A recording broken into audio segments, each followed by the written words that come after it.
The last observatory loomed in the darkness of space like a forgotten sentinel, its ancient sensors scanning the void out of habit rather than hope.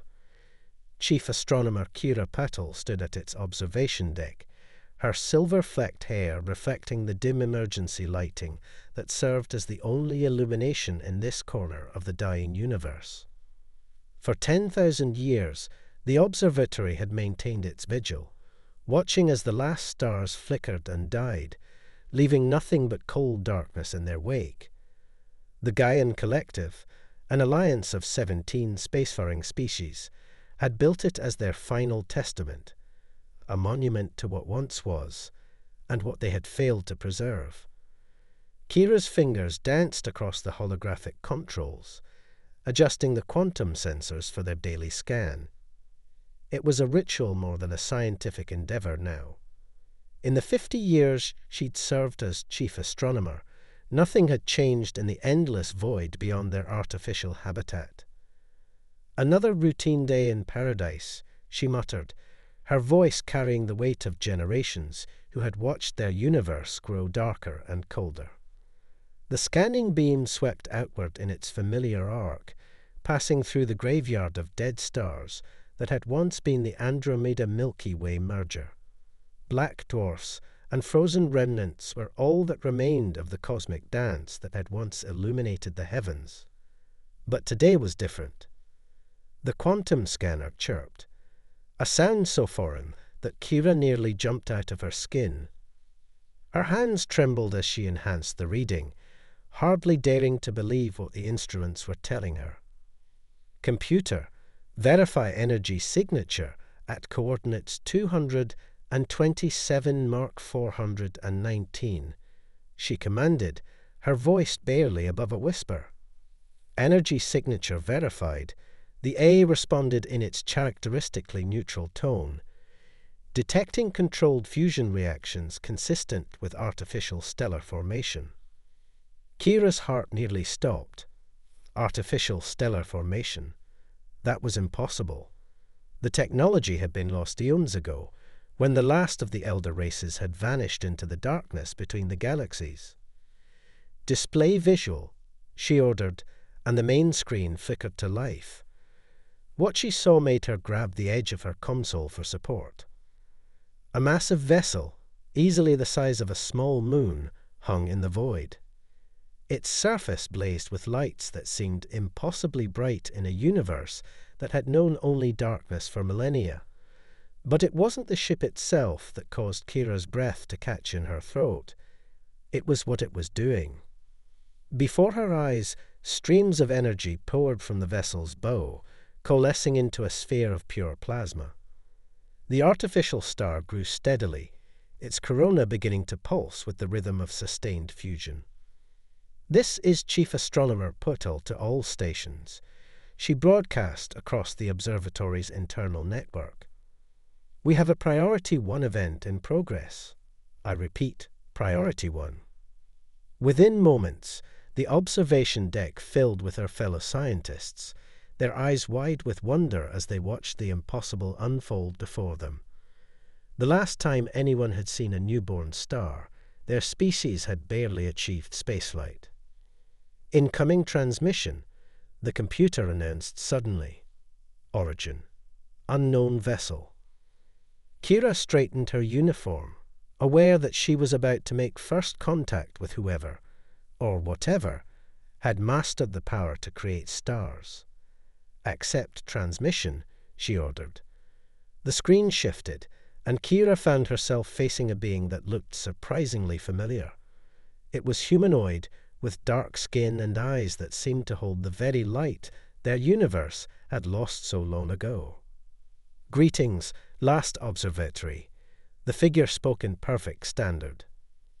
I am Captain Rain Winters of the Earthship Luminaris. We've come home. The word struck Kira like a physical blow. Earth, the mythical homeworld of humanity, lost to legends so long ago that most considered it a fairy tale. Yet here they were, returning with the power to reignite the stars themselves. Why? Kira managed to ask, There were 1,000 other questions burned in her mind. Why now after so long? Captain Winters smiled, and in that smile, Kira saw both ancient wisdom and fierce determination.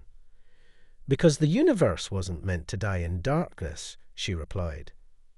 We've spent the last 1,000,000 years learning how to forge new stars, and now we've returned to light the way forward. The age of night is ending, Chief Astronomer Patel. The dawn is coming again. As if to punctuate her words, the artificial star before them burst into full brilliance, its light washing across the observation deck in waves of gold and crimson.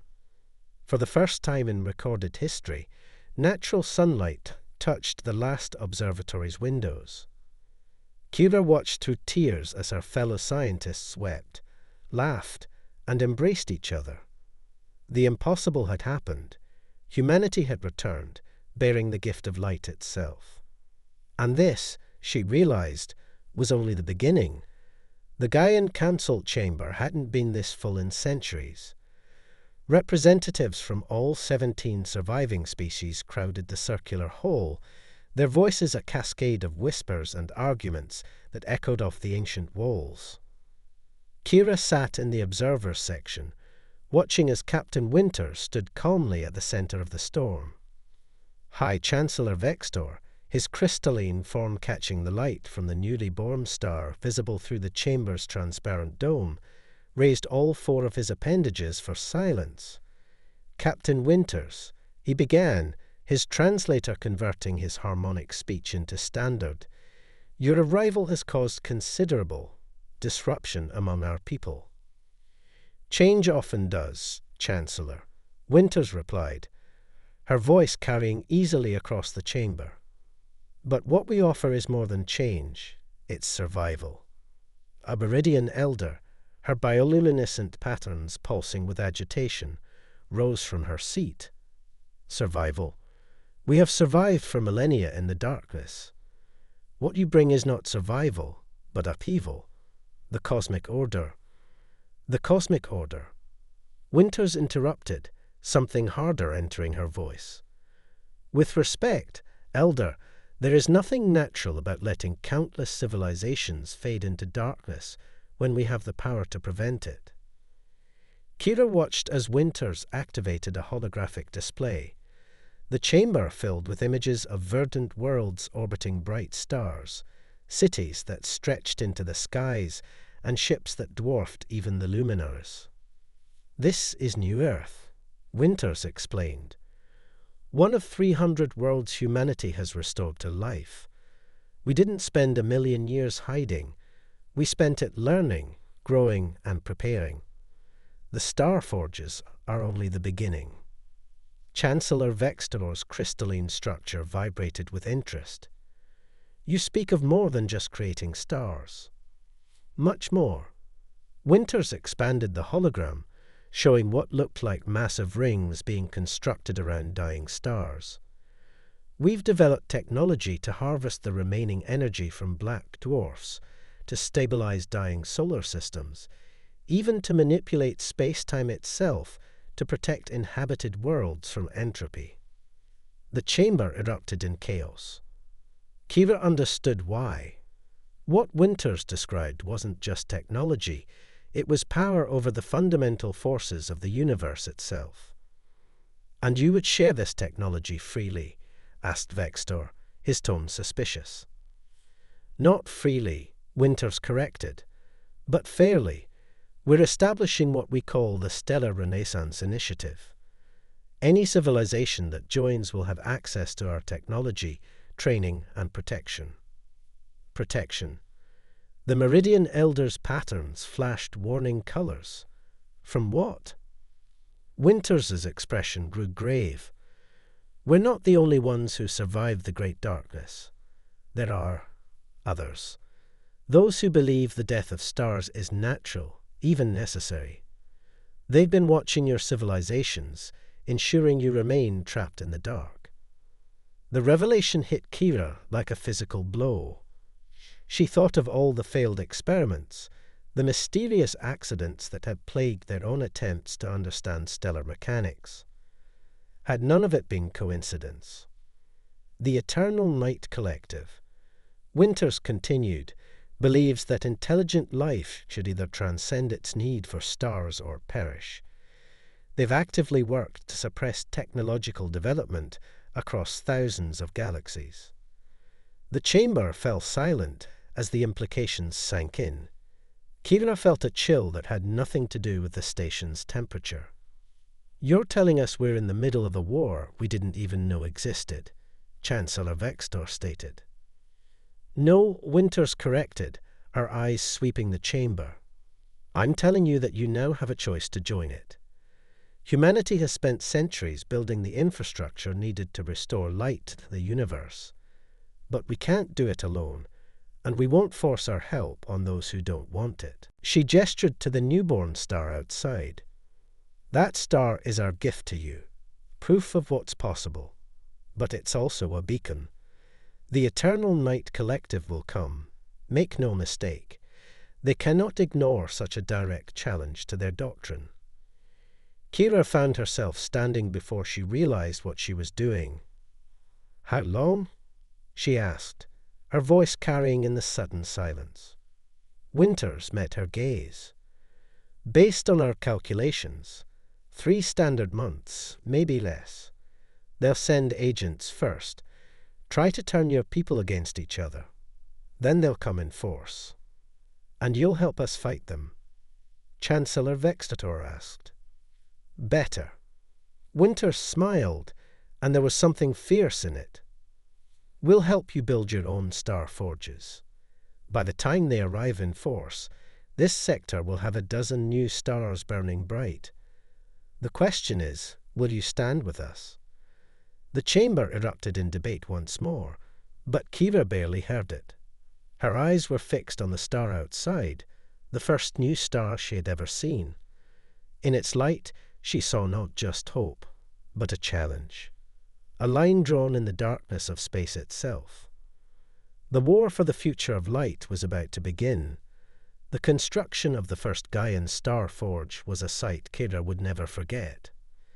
Multiple Luminaris-class vessels had arrived, their massive forms arranged in a perfect dodecahedron around the construction site. They called it Project Dawn, and it would either be their salvation or their doom. "The quantum lattice needs to be perfectly aligned," Technical Director Niall Sullivan explained, his holographic form gesturing at the intricate machinery taking shape before them. 1 microsecond delay in the synchronization, and the whole thing collapses. Kira watched from the observation platform as robotic constructors wove impossible geometries in space. The Gaian engineers working alongside the humans looked like children learning from masters, despite being among the most brilliant minds of their civilization. First contact. The alert cut through all channels. Multiple vessels emerging from hyperspace. Kira's heart stopped as the vast darkness lit up with the arrival of ships she had never seen before. They were beautiful in their own way, crystalline structures that seemed to absorb light rather than reflect it. "The Eternal Night Collective," Captain Winters announced, her voice grave. "Right on schedule." The alien fleet's message was broadcast on all frequencies. "This sector has been marked for preservation in darkness. Cease your violation of natural law or face extinction." What followed was not the battle Kira had expected. Instead, the crystalline ships released thousands of smaller vessels, each carrying what the humans called dark seeds, technology that could accelerate stellar death and prevent fusion reactions. But humanity had planned for this. The partially constructed star forge suddenly blazed with energy. What their enemies didn't know was that it was already operational, incomplete, but operational. The quantum lattice caught the dark seeds in a web of light, transforming their entropy-inducing energy into fuel for stellar birth. Now that, Sullivan grinned, is proper recycling. The next 3 weeks changed everything. While the Eternal Night Collective regrouped, humanity revealed more of their plans. They weren't just bringing light. They were bringing life itself back to the universe. Each star forge, Admiral Reignited explained to the combined Gaian fleet, is also a seed bank. We carry the genetic codes of millions of species from thousands of worlds. Every star we light can support dozens of restored biospheres. The implications staggered Kira. This wasn't just about light. It was about reversing death itself on a cosmic scale. But the resistance grew. Some Gaian colonies, influenced by collective infiltrators, declared independence. They called themselves the Children of Eternal Night, claiming that humanity's actions were disrupting the natural order. The first civil war in Gaian history began not with a bang, but with a whisper. Sabotage attempts, missing scientists, destroyed data cores. Then came the Harvest Moon incident. A collective aligned faction attempted to detonate a quantum bomb inside the Star Forge. They nearly succeeded, but the sacrifice of Station Chief Marcus Webb and his team prevented catastrophe.